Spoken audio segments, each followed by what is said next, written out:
Hola chicas, hola chicos, ¿cómo están? Volvemos a encontrarnos para nuestras clases de segundo, última etapa del año, estamos por terminar, falta muy poquito, pero lo que estamos viendo y lo que viene no es por eso menos importante. Vamos a seguir con nuestra historia de la conquista de América. Vamos a comenzar ya a meternos más en el desarrollo de los grandes episodios de la conquista, ¿sí? Y vamos a ver una de las historias más interesantes, increíbles, terribles y apasionantes de todo este proceso, que es la conquista de México. Bien, recordarán, tienen el video anterior para eso también, la clase que vimos, cómo comienza esta historia, cómo salen estas expediciones europeas buscando la ruta a las Indias, respondiendo un poco a este gran crecimiento económico que teníamos en el continente europeo, este crecimiento comercial, esta búsqueda de nuevas tierras, también motivadas mucho por este pensamiento religioso, ¿no? De expandir la fe cristiana y demás. Recordarán cómo estas expediciones, sobre todo la primera que llega a América, la de Cristóbal Colón, ¿sí? Creen que llegan a estas tierras, justamente a las Indias, ¿sí? Se encuentran con los pobladores del Caribe, que es el lugar al que llegan, y a partir de ahí, de este encuentro, comienza un poco toda la expansión de los europeos hacia lo que después ellos iban a nombrar como continente americano y iban a reconocer como nuevas tierras, ¿sí? Porque cuando llegan estas expediciones europeas, empiezan a encontrar riquezas, empiezan a encontrar oro, empiezan a encontrar plata, empiezan a encontrar nuevos territorios, que es justamente lo que buscaban. Si recuerden que el oro y la plata en Europa son la moneda, estas noticias llegan a Europa, estas noticias motivan nuevas expediciones, sobre todo desde España y también desde Portugal. Eh, Vamos entonces a avanzar un poco al segundo capítulo de esta historia. En el medio, como ya saben, comienzan las primeras atrocidades porque la mayor parte de la población indígena del Caribe es esclavizada, es exterminada, ¿sí? Y es sometida a violaciones terribles por parte de estos españoles, estos europeos que empiezan a llegar al continente, ¿sí? Vamos entonces, repito, al segundo capítulo de esta conquista. Bien, vamos a ir más o menos al año las primeras décadas del 1500 del siglo XVI. eh, ya el Caribe está en gran medida poblado, ¿sí? por estos españoles que vienen de a miles desde Europa buscando oro, riquezas, aventuras, fama, gloria, ¿sí?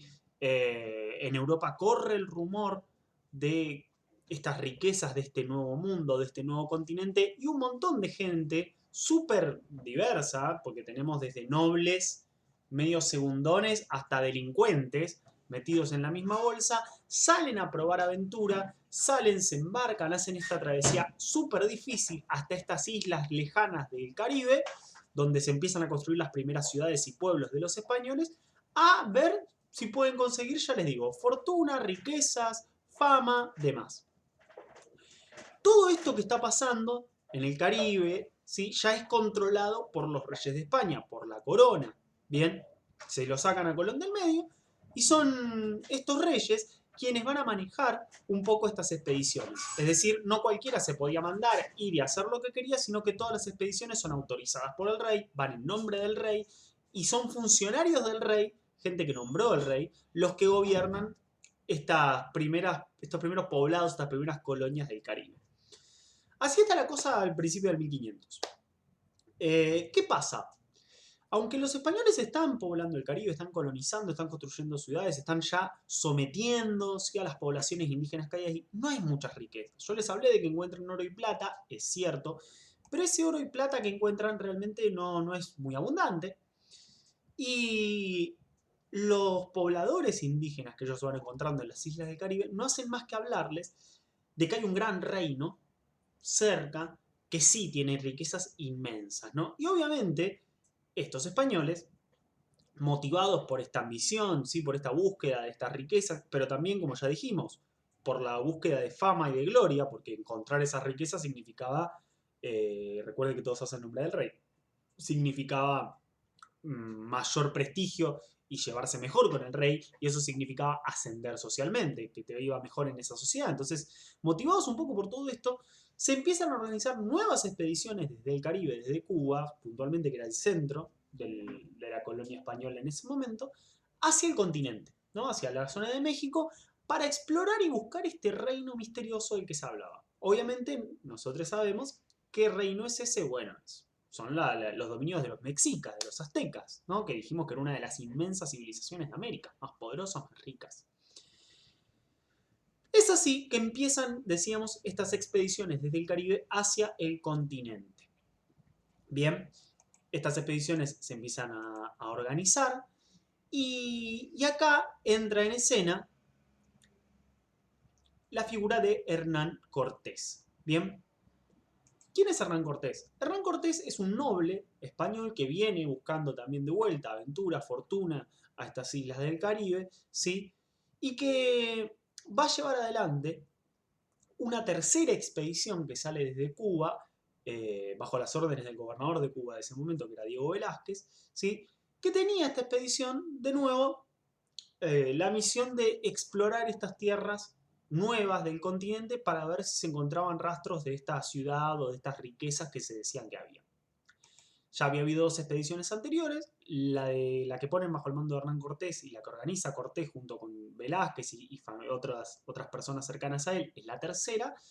Y es interesante ver esta expedición para ver un poco también cómo se organizan estas expediciones, ¿sí? Porque las expediciones que hacen los españoles al continente y durante toda la conquista van a funcionar como empresas. ¿Bien? ¿Qué significa esto? Muchas veces se dice que la conquista fue una empresa privada.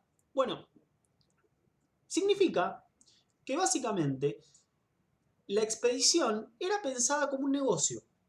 Un grupo de personas, de estos aventureros que llegaban a las islas, se organizaban y entre todos ponían una serie de riquezas, de bienes, de cosas para armar la expedición, ¿no? Se ponían armas, se ponía dinero, se ponían animales, se ponía todo lo que se iba a necesitar para la expedición. Se organizaba como si estuviéramos organizando un negocio y fuéramos socios, ¿no? Bueno, eso era, se hacía un contrato, se dejaba claro qué ponía cada uno, y el que más ponía, o los que más ponían, eran los jefes de la expedición, ¿no? Cortés es el que más aporta, junto con otras personas y otros capitanes que van a ir con él, y por lo tanto eran los jefes. Bien, el contrato también marcaba que dependiendo de lo que vos ponías, era el beneficio que vos ibas a sacar de lo que se encontrara, ¿sí? No solo ibas a tener un mayor rango, sino que además, si vos ponías más, ibas a recibir más de las tierras o las riquezas que se encontraran. ¿Bien? Todo eso se armaba en un contrato, la expedición se organizaba, como ya les digo, como una empresa, y todo eso era autorizado a su vez por el rey, por la corona española. Recuerda, esta gente no hace las cosas porque sí, sino que la autoridad que hace el rey, tienen que hacerlo en nombre del rey. El rey te autoriza, la expedición se comprometía a que todo lo que se encontraba era del rey, ¿sí? Iba para el rey, siempre esperando a cambio un favor. Tipo, bueno, sí, su majestad, yo voy a ir, voy a conquistar, voy a encontrar riquezas, todo, le voy a mandar la quinta parte, porque a su vez había una figura que era la del quinto real, el quinto de todo lo que se encontraba se tenía que guardar para el rey, no se lo quedaba en la expedición, pero a cambio, bueno, los expedicionarios siempre que esperan que el rey los ponga como gobernadores de lo que se encontró, de lo que se conquistó, les dé algún favor, ¿no? Es todo como una cosa de favor y contrafavor, ¿no? A su vez, y para complicar más la cosa, la expedición tiene una fuerte motivación religiosa siempre. Y tanto la de Cortés como todas las expediciones que se organizan en la conquista. La idea también es expandir la fe cristiana, llevar la fe cristiana a estos pueblos que se empiezan a encontrar en América, que se cree, como ya vimos antes, que no tienen religión o que están equivocadas sus religiones. Bien. Por eso decimos que en estas expediciones se mezcla, y esto es lo interesante, tanto cuestiones de la Edad Media más antiguas con cuestiones más nuevas de ese capitalismo que estaba empezando, del comercio, ¿no? Fíjense que la empresa funciona, la expedición funciona como una empresa, digo, comercial, pero a la vez también tiene lógicas de religión, tiene esta cuestión de servir al rey, ¿no? Es una mezcla un poco de todo, de esos dos mundos. Esta es la expedición de Cortés.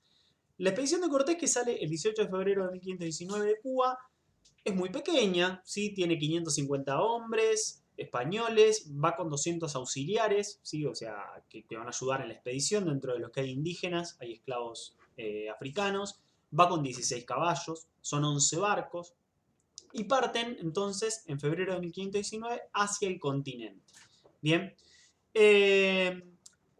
la expedición empieza a llegar, primero explora algunas islas del Caribe que todavía no se habían encontrado los españoles, toman contacto con la población indígena que hay ahí, vuelven a escuchar rumores de que existe un gran reino, de que existe un gran reino y demás, ¿sí? Y juntan algunos tesoros en esas islas, que es muy interesante cómo Cortés manda, en este libro que yo tengo aquí, que son las cartas de relación, ¿sí? Que son las cartas que Cortés escribe y que le manda al rey todo el tiempo, donde cuenta todo su viaje. Bueno, en estas cartas Cortés manda detallado todo lo que encuentra al rey, ¿no? Fíjense siempre esta cosa medio de empresa, de negocio, ¿no? Cortés dice, bueno, yo encontré todo esto, te lo voy a mandar y hago un contrato donde escribo todo lo que saqué de estas islas, ¿no? Entonces Cortés dice que encontró, por ejemplo, ¿no? Oro, joyas, piedras, plumajes, que han sido en parte descubiertas. En una caja puso una cabeza de caimán grande de oro, en otra caja puso pedrería azul. Él anota todo, ¿no? Y como un contrato para dejar claro este negocio que tiene con el rey, ¿no? Bien.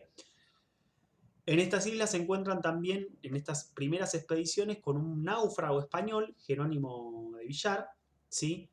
Que era un español que había naufragado en un barco y había quedado viviendo con estos pobladores mayas, ¿sí? Que es otra cultura americana súper importante, y había aprendido su idioma. Eso es re importante porque gracias a eso Cortés va a tener un primer intérprete, o sea, una persona que sabe el idioma de los mayas y que le va a traducir. Los mayas no tienen nadie que sepa español, entonces la comunicación siempre, ¿quién la maneja? Un poco, Cortés, en esta primera parte donde se encuentran con estos otros pueblos, los mayas, ¿no? Finalmente, llegan al continente, ¿sí? En el continente, ya el 10 de julio de 1519, Cortés decide que no van a cumplir con la misión que le dio Velázquez, no van a volver ahora que encontraron y exploraron, sino que se van a quedar y que van a ir hacia ese reino y lo van a conquistar, ¿sí?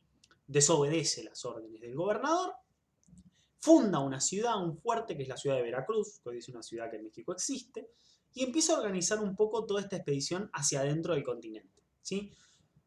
Empieza en estas primeras marchas, ¿sí? A encontrarse con ciudades, con pueblos, con aldeas ya muy organizadas de todos los otros pueblos que vivían en México. Acuérdense que dijimos ya que los aztecas eran un pueblo de México que tenía dominados o que se aliaba con un montón de otros pueblos que vivían ahí. Todos eran muy parecidos, tenían costumbres muy comunes, similares, pero eran diferentes pueblos, ¿sí? Cortés empieza a meterse, imaginémonos, ¿no? Selva, toda la zona de México es una zona en ese momento era selvática, montañosa, ¿sí? Empieza a avanzar por todo este paisaje que para los españoles es tan extraño y va llegando a estas ciudades y poblados. Bien, aquí, dato importante también, empieza a entrar en alianza con muchos de estos pueblos. ¿Por qué?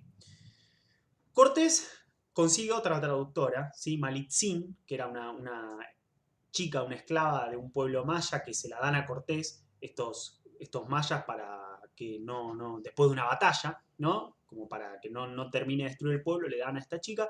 Y esta chica, Malitzin, aprende español, ¿no? Y aparte sabía el idioma de los aztecas. O sea, Cortés tiene traductores, tiene este muchacho que sabe maya, tiene esta chica que sabe el idioma de los aztecas, entonces gracias a todos estos traductores empieza a poder comunicarse con todos los pueblos con los que se va encontrando. Y básicamente, ¿qué empieza a enterarse Cortés? Y pensemos que estos pueblos ven a estos tipos que llegan, rarísimos, nadie sabe quiénes son.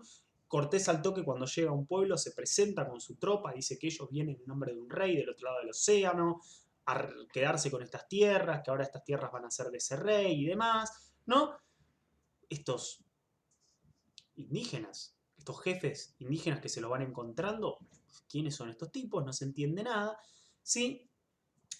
Y lo que empieza a enterarse Cortés es de dos cosas. Primero, Cortés se entera de que efectivamente hay un gran reino, el de los aztecas, muy guerrero, que tiene controlados a muchos pueblos y que muchos pueblos los odian. ¿Por qué? Porque los conquistaron, ¿no? Entonces Cortés toma nota primero de ese detalle.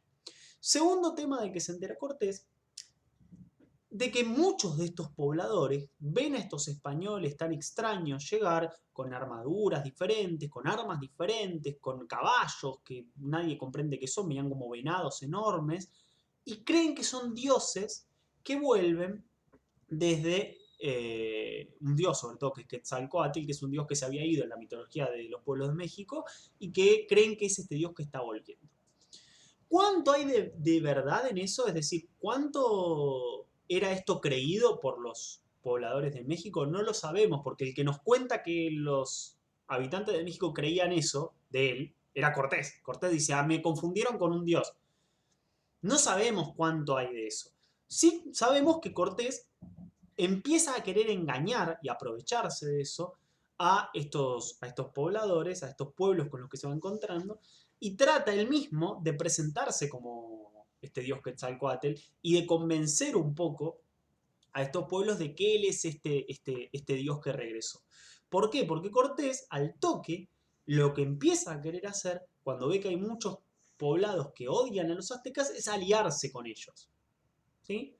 Entonces, viene, entra con los caballos al pueblo, dispara al aire, trata de generar, se da cuenta que todas esas tecnologías y esos animales los indígenas de México no los conocían, entonces intenta entrar con eso como para asustar y generar como un gran efecto así psicológico, se presenta como un dios, ¿no?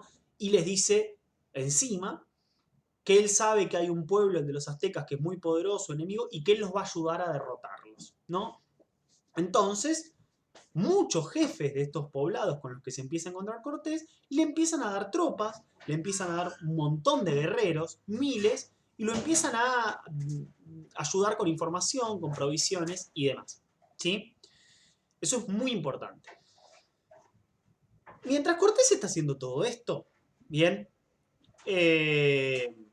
las noticias de que unos extraños llegaron a México llegan a Tenochtitlán y llegan al Huaytlatlani, o el emperador de los mexicas, de los aztecas, que es Moctezuma, o Moctezuma, ¿sí?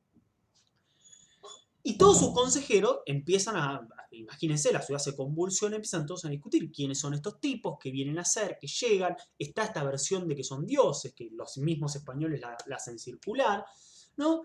Se discute, ¿qué hacemos? ¿Los atacamos ahora antes de que lleguen? ¿Vemos qué quieren hacer? ¿Quiénes son? Dicen que vienen en nombre de un rey lejano.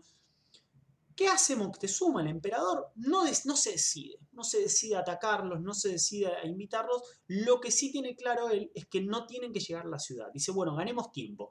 Tratemos de mantenerlos alejados, de que no lleguen a Tenochtitlán, nuestra capital, y mientras tanto pensamos qué hacemos. Entonces manda mensajeros a encontrarse con los hombres de Cortés para básicamente evitar que lleguen. Les manda regalos, Cortés se los encuentra, con los traductores se entera un poco se logra comunicar. Estos mensajeros le dicen que vienen del gran Moctezuma, además, que traen obsequios para ellos, toda la bola, pero que no quieren que vayan a la ciudad. Cortés le dice, sí, sí, todo bien, muy bueno, y recibo todo, gracias, gracias, pero yo voy a ir igual porque quiero conocerlo, al tan gran emperador, y sigue yendo. Mientras va avanzando, aparte, ya saben, se va encontrando con pueblos enemigos de los aztecas, va sumando soldados. Bien, la preocupación en Tenochtitlán crece, se organizan algunas emboscadas contra los españoles y sus aliados, ¿sí? Salen relativamente mal, porque los españoles las logran descubrir y no los pueden terminar de atacar, ¿sí? Así que finalmente, después de que estas emboscadas terminan en un fracaso, y de que los españoles matan a muchísima gente en el camino, ya empiezan a hacer sus primeras matanzas, como la del poblado de Cholula, llegan a la ciudad de Tenochtitlán, ¿sí? El 8 de noviembre de 1519, Cortés, sus tropas españolas y un montón de guerreros, miles de guerreros de poblados indígenas enemigos de los aztecas, dentro de los que estaban los tlaxcaltecas, que eran los más grandes enemigos, y unos guerreros terribles, llegan a las puertas de Tenochtitlán y los dejan pasar y los recibe el mismísimo Moctezuma. Acá es interesante ver cómo Cortés describe lo que se encuentra, ¿no? Y él dice, por ejemplo, que no quiere decir, esto está en su diario, ¿no? No quiero decir más, sino que en su servicio y trato, la gente que hay en ella, en la ciudad de Tenochtitlán, tiene una manera de vivir casi como en España, con tanto concierto y orden como el que hay en España. Considerando esta gente bárbara y tan apartada del conocimiento de Dios y de la comunicación de otras naciones de razón, es cosa admirable ver la que tienen en todas las cosas. ¿Qué está diciendo de Cortés? Traduzco. Cuando llegan a Tenochtitlán los españoles no pueden creer lo maravillosa que es la ciudad, la tecnología que tienen los aztecas, el orden que hay en la ciudad, lo organizada que es, ¿sí? Lo capos que son los aztecas, no lo pueden creer, ¿sí? Y de hecho ahí en su diario él escribe, recuérdense la mirada que tienen los españoles, de que los ven como inferiores, como salvajes, como no tienen su religión, están equivocados. Dice él, yo no puedo entender, en su cabeza tan prejuiciosa, cómo esta gente tiene tanta tecnología, cómo esta gente tiene una civilización tan maravillosa siendo salvajes. ¿No? No le entra en la cabeza a él, porque claro, en su prejuicio esta gente tendría que ser toda primitiva y de repente se encuentra con una ciudad única, increíble, como él dice, prácticamente como las de España. Incluso hoy historiadores podemos decir mucho mejor, con más población, mayores edificios, más organizada. Pero eso lo decimos nosotros. Los españoles no lo pueden creer. Eso era lo que estaban buscando, la riqueza y el poder que buscaban, el lugar que estaban buscando. Así que en este punto es que Cortés decide, junto con el grupo de españoles que lo encuentran, que tienen que tratar de llevar adelante un plan para tomar la ciudad, capturar a Moctezuma y hacerse con este centro de poder tan importante antes de que los aztecas reaccionen y los derroten y los echen a todos, porque ellos saben que los aztecas tienen un ejército enorme y muy poderoso. Bien, vamos a dejar hasta acá. Esta va a ser una primera parte. Es un tema muy largo. Luego vamos a seguir charlando un poco de cómo sigue esta historia y vamos a ver un poco cómo esta situación de tensión en la que todos los bandos se están midiendo, en la que todos los bandos tratan de ver cómo le pueden sacar ventaja al otro, porque Moctezuma no es ningún pavo, los está recibiendo ahí todo y está tratando de tenerlos ahí porque está tratando de ganar tiempo y quiere tratar de ver quiénes son estos tipos y averiguar más información. No es que son ingenuos y los reciben, ay, amigos míos, vengan. Hay toda una cosa política ahí en el medio. Vamos a ver entonces cómo sigue esta historia en el próximo video.